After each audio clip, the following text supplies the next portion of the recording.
Bola, men bu nimaga kerak ekskavatorga? Nima? O'z fikrlaringizni o'zingizga qoldiring. Bu nimadan zashta qiladi?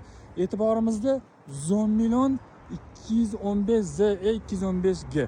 10 millionni qaranglar. Ko'shi boshqacha, strelasi bu yoqda sabzi rangmi? Qarang bu o'zi. Fikrlaringizni bu yoq boshqa rangda bo'yalgan. Yep-yangi 10 million. Narxini qiziqdi hammalarga. $90,000. Yana Nasiya savdosi bor ekan. 20-30 to'liq qolganini qilaverishga olsanglar bo'lar ekan. Cummins motor deyishdi. Cummins motor eng ishonchli dvigatellardan bittasi. Saloniga keladigan bo'lsak, saloni juda ham ajoyib.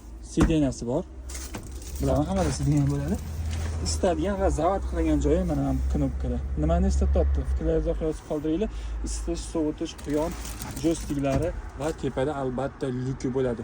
Mana shu lyuk nima uchun ekskavatorga kerak? Fikrlaringizni yoqladi. Yozib qoldiringlar. Qiziq. Men bunisiga lekin 5 ketdim. Nimani eslatyapti bola? Nimani? Tak, hozir boshqa joylarni ham ko'rsatib o'taman. Gusinsasi keladigan bo'lsa, standartni 1 metr pashti 1 yetmaydigan. Qolgan joylari ham gusinsasi o'rta, ya'ni balotni ham emas, ustki ham emas.